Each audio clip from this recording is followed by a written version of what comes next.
Good afternoon, and thank you for attending today. My name is Sonia Bebley, Contract Specialist for TLC. This is the pre-proposal conference for the Lottery Drawings CPA Services RFP number 362-18-0005. On the panel today, we have Angela Skyby-Zagarba, Contracts Manager, Eric Williams, Hub Coordinator, Lee Gary, Senior Contracts Attorney, and Conchita Daniel, Drawing Supervisor. If you have not signed the sign-in sheet, please do so. Copies of the sign-in sheet will be available at the end of today's meeting. In addition, a copy of the sign-in sheet will be posted on the ESBD, that's the Electronic State Business Daily, and Texas Lottery's website. This is for sharing of information between prime vendors and subs. We have extra copies of the RFP located on the table as you enter the auditorium. You are welcome to take any remaining copies. If you have not done so, please silence all cell phones. This conference is being video and audio recorded. If you have any questions during the question and answer session, we ask that you use one of the handheld microphones so that your questions can be clearly heard. We will review the video after the conference and restate the questions and answers in the Q&A document, which will be released in accordance with the schedule of events. We will give our best answers to your questions today. However, any questions we cannot answer today will be answered in writing and included in the Q&A document. Please note that the written Q&A document is our final answer. Following this conference, if you think of any additional questions, you have an opportunity to submit these in writing. These are your opportunities to ask questions, and we encourage you to do so regarding the requirements of the RFP. If you are unsure of language written in the RFP or need further clarification, this is your chance to receive the information you need. After proposals are received, it is then the Texas Lottery's time to ask questions and or seek clarification if needed. Please note that any oral communication that would alter or amend the RFP as written is not binding. Any and all any changes or modifications to the RFP will be made in writing and posted on the ESBD and the Texas Lottery's website. You are encouraged to check these websites throughout this process and once more before submitting a proposal. Please note that there may be several RFPs posted on the TLC website at one time, so be sure that you are viewing the correct RFP for updates. This RFP is open to any and all vendors who perform the services. To submit a proposal, you do not have to be registered on the CMBL. That's our Centralized Master's Bidders List. You do not have to be Hub certified, nor is there any approved vendor list. We will now briefly review the RFP by parts. While we may discuss only certain sections or provisions of the RFP during this conference, all sections and provisions of the RFP are important, and you should read and understand the entire RFP before submitting your proposal. You will have an opportunity after each part to ask general questions. Okay. Part 1 is general information. Section 1.4, Schedule of Events. This section includes critical dates for this procurement. If there are any changes to these dates up to the deadline for proposals, an amendment will be posted on the ESBD and Texas Lottery's website. In Section 1.7, because we are a state agency, proposals are subject to the Public Information Act, also known as the Open Records Act. During the procurement process, we will not release any information contained in your proposal. However, after a contract is awarded, your entire proposal is subject to this act and is considered public information. If there is any information in your proposal that is confidential and exempt from disclosure under the Texas Public Information Act, you must mark it as confidential. Examples of confidential information may be financial information or information that you consider trade secret or proprietary. It is important that you mark every applicable page and/or section that you consider confidential, and if possible, mark which exception to the Texas Public Information Act it falls under. The Public Information Act is located under Texas Government Code, Chapter 552. You cannot mark your entire proposal confidential. On the Office of the Attorney General's website is the Public Information Handbook, which lists all the exceptions. If you have information you consider confidential, respond to Section 1.7, list the information, including a brief commentary or justification, in addition to marking individual sections and pages. Are there any questions on Part 1?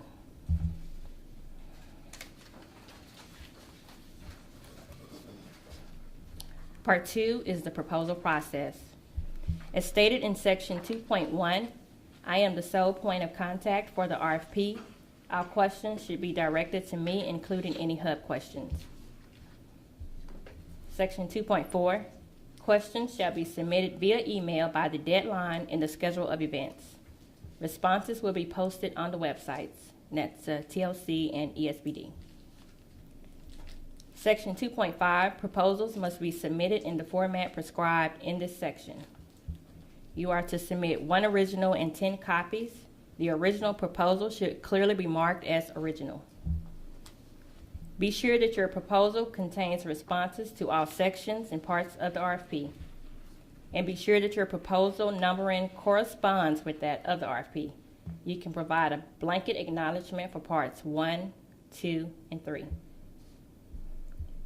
Parts 4 and 6 require a section-by-section response. This means for our 4.1, we're looking for a 4.1 in your response that corresponds to the RFP.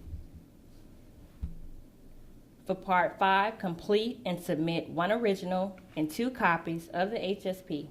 This can be in a separate binder or folder.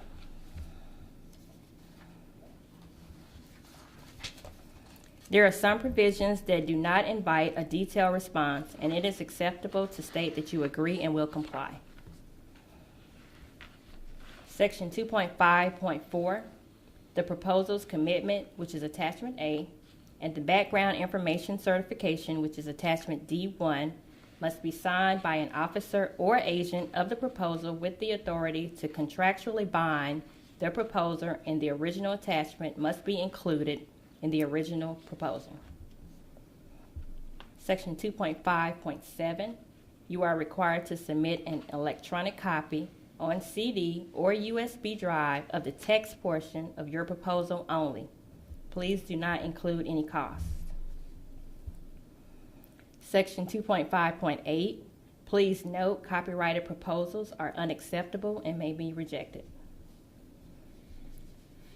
Section 2.6 covers the format and contents for which your proposal must be organized, which includes: you will need a letter of transmittal, an executive summary, either a blanket acknowledgement of Part 1, 2, and 3, or a section-by-section response to 1, 2, and 3, a section-by-section response for Parts 4 and Part 6, a sealed cost proposal, which should be attached to the original proposal only, and Attachment A, the proposal's commitment, and Attachment D1, which is the background information certification. Section 2.7 is the letter of transmittal. It must state that the proposal is valid for 180 days, an overview of why your company is most qualified, and include a statement accepting the terms and conditions in Part 3, and or any exceptions to such. Section 2.8, the executive summary, should be a full and concise summary and not exceed 5 pages.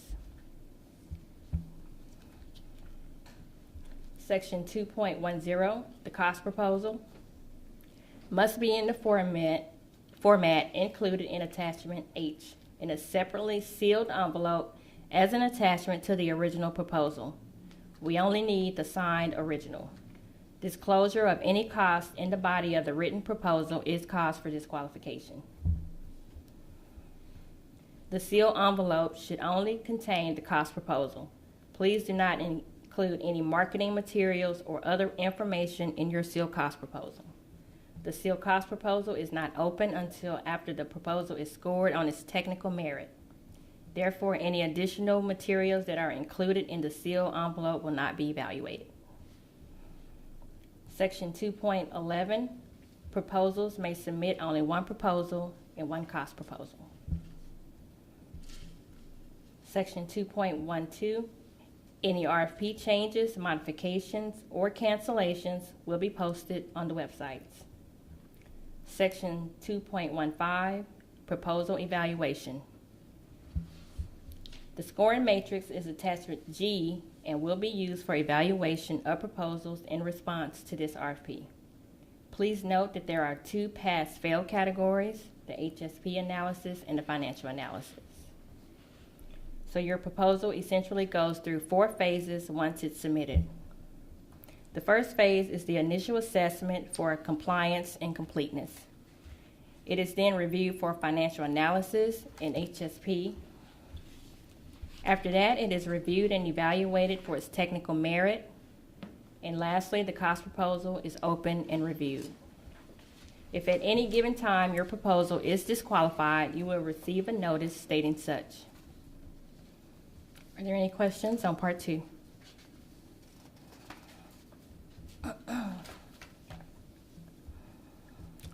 Part 3 is the contractual terms and conditions.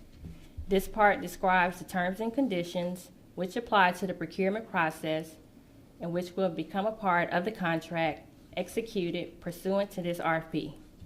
Please read over this entire RFP document to ensure that you fully understand and will comply with all provisions. Any exceptions to the RFP should be clearly stated in the letter of transmittal, providing specific and detailed reasons for each exception, together with suggested alternative language. The contract resulting from the RFP will incorporate the RFP, any amendments, the questions and responses, the contractor's proposal, and the cost proposal. Please note a performance bond is required under RFP Section 3.36 and is required under the State Lottery Act. Therefore, we cannot accept alternatives. Are there any questions on part 3?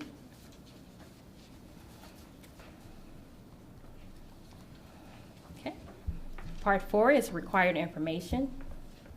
Sections 4.1 through 4.4.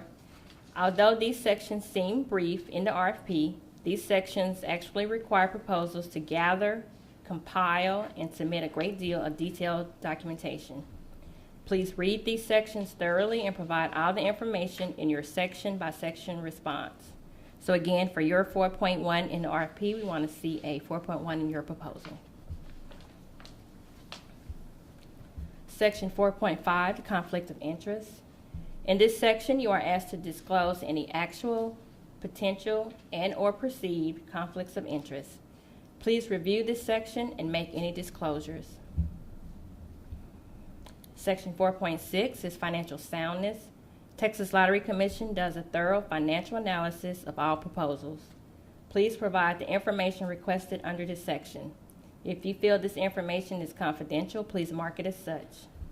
Remember, this is the pass-fail category on the scoring matrix. It is critical that you provide the requested information. Section 4.7 is background investigations. TLC reserves the right to conduct an in-depth background investigation on the apparent successful proposer.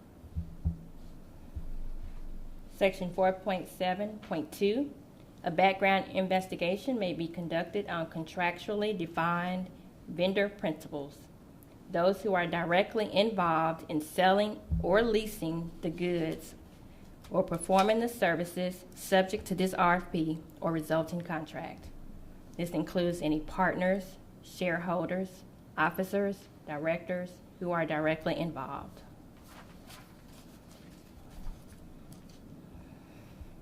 Section 4.7.3, background investigations may be conducted on vendor employees who meet one or more of the criteria under this section. This contract requires a background investigation of employees on site here at the Texas Lottery Commission. Background investigations will include fingerprinting. The apparent successful proposal may be required to complete all the forms included in Attachment E, as Attachment E1, 2, 3, and 4, of the RFP by the prescribed time after the written announcement of the apparent successful proposal by the TLC. If you feel this information you are providing in Attachment E is confidential, please mark it as such. As mentioned before, we ask that all proposers complete and submit Attachment D1 with this proposal. This is a certification that your company would not be denied a sales agent license under Texas Government Code, Chapter 466.155, which is Attachment D in the RFP. Section 4.8, Disclosure of Interested Parties. If requested, the successful proposal will be required to fill out a 1295 form with the Texas Ethics Commission, and this is for any contracts over $1 million. Are there any questions on Part 4? Part 5 is the HSP, and at this time I will turn it over to Eric Williams, who's going to go over Part 5. Good afternoon. Excuse me. Good afternoon. My name is Eric Williams. I'm the Hub Coordinator for the Texas Lottery Commission.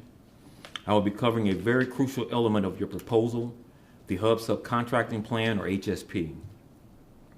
This information can be found behind the Presentation tab in the yellow booklet you received when you checked in.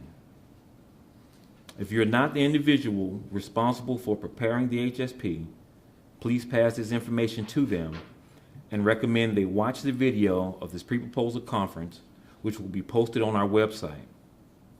The Hub Subcontracting Plan is used to identify both Hub and non-Hub subcontractors that will be utilized under the awarded contract. All proposers, Hub and non-Hub, submitting a response to this RFP are required to submit an HSP. No one is exempt. As Sonia previously mentioned, the HSP is a pass-fail element of this RFP. No evaluation points are given. All proposers must submit an HSP with their proposal, regardless if they are subcontracting or not. Any proposal received not including an HSP will be rejected and will not be evaluated. So it's important to complete and submit an HSP with your proposal. Also, if it is determined that your submitted HSP has failed, your proposal will be disqualified and will not be evaluated. The HSP process is governed by a rule established by the Comptroller of Public Accounts. A copy of this rule is included in the back of your booklet.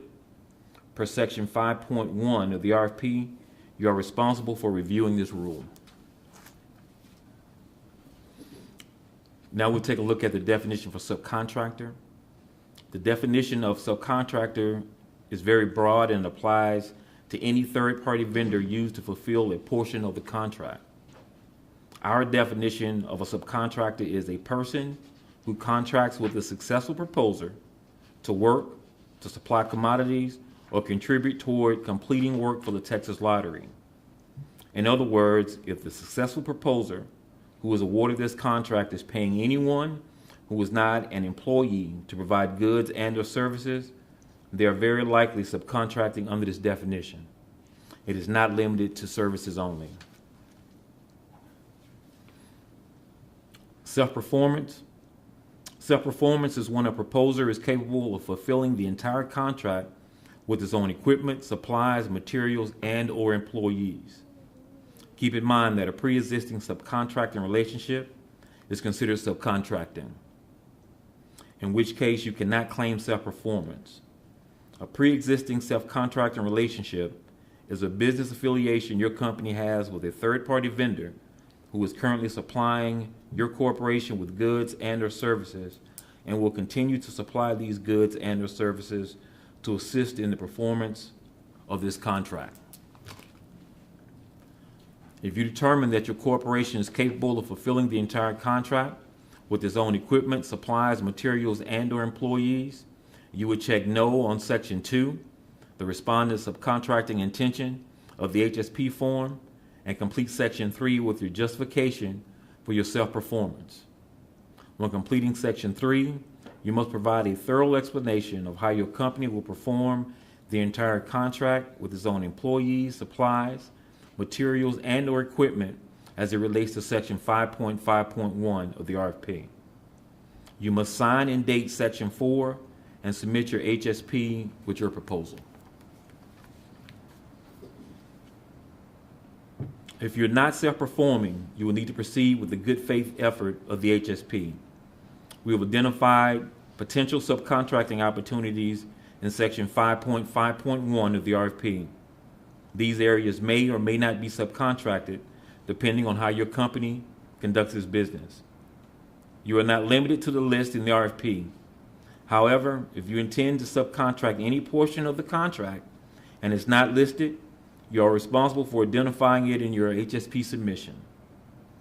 We have included in the RFP a list of hub vendors by CMBL class and commodity description to assist you in finding potential hub vendors.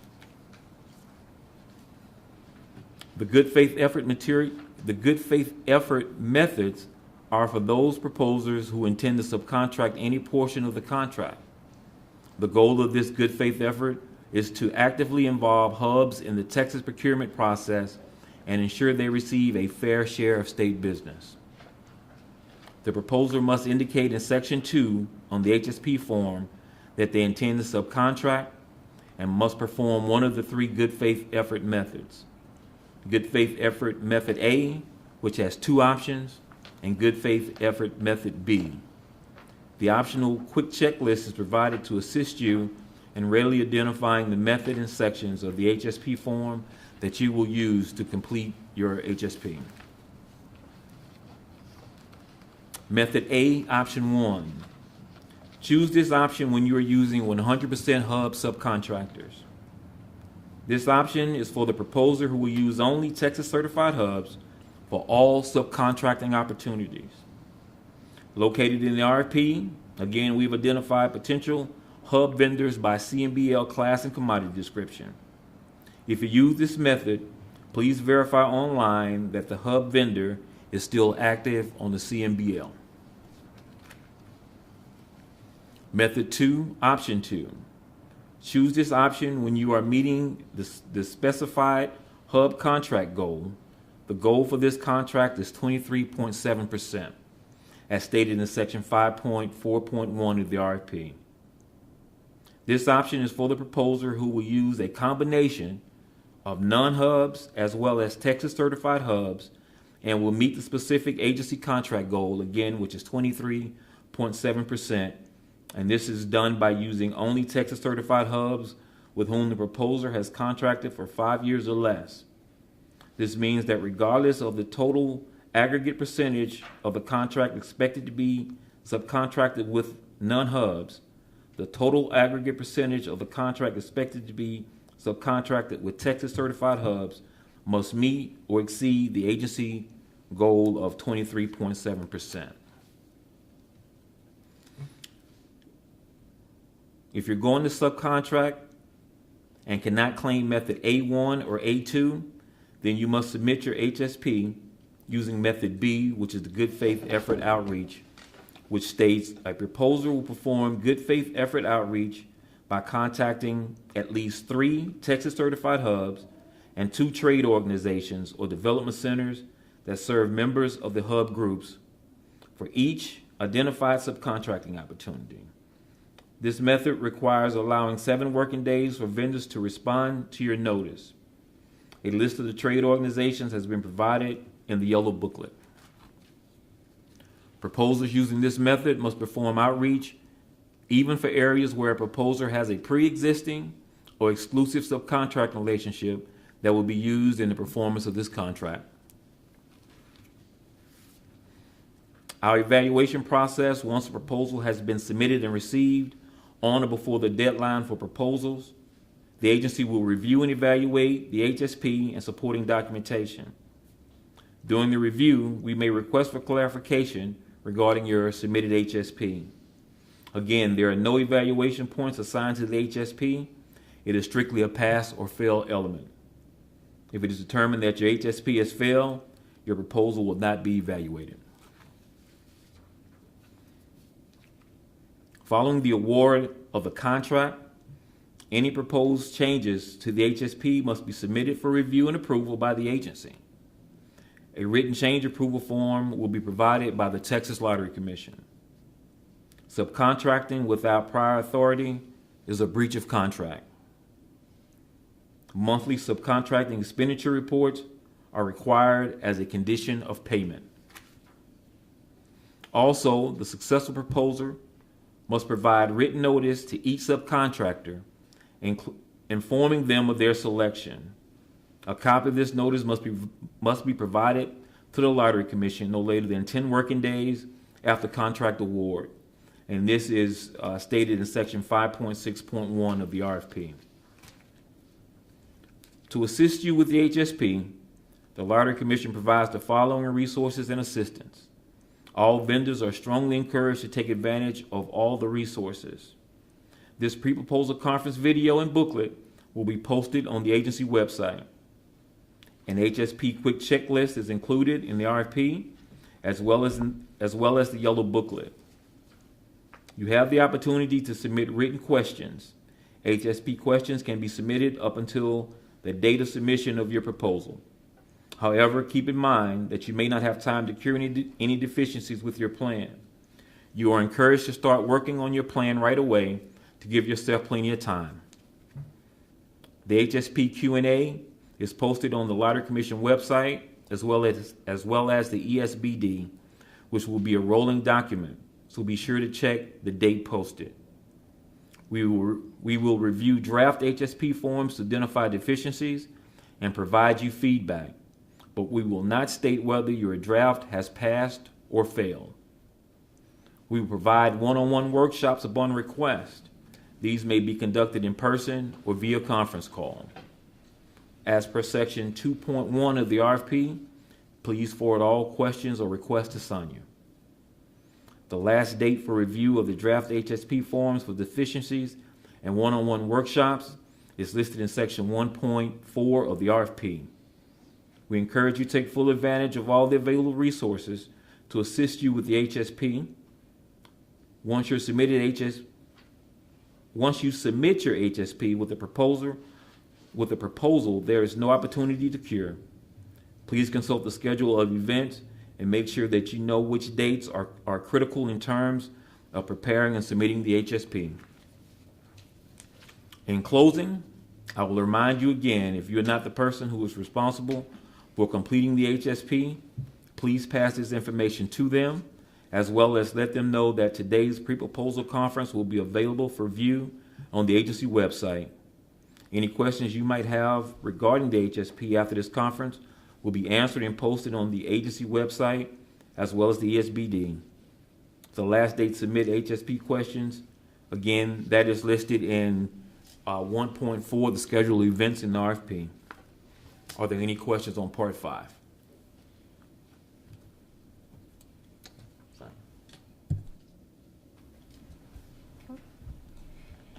As Eric stated, the HSP Q&A is a running document.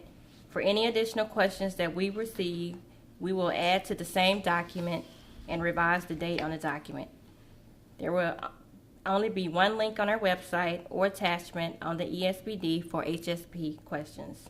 So please check the websites often to see any changes since you last viewed it. Again, are there any questions on part 5?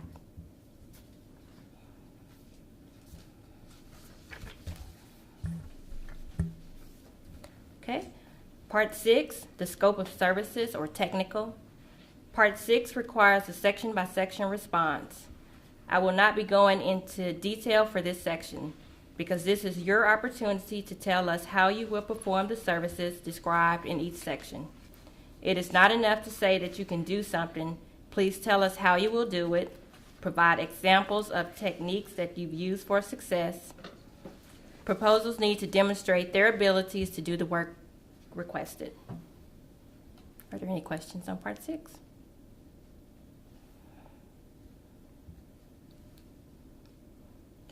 At this time, I'd like to open up the floor for questions on any of the sections, including the scope and the attachments. Okay. So I just want to give a few final reminders. All scope of services questions must be submitted in writing via email to me by the deadline in the schedule of events.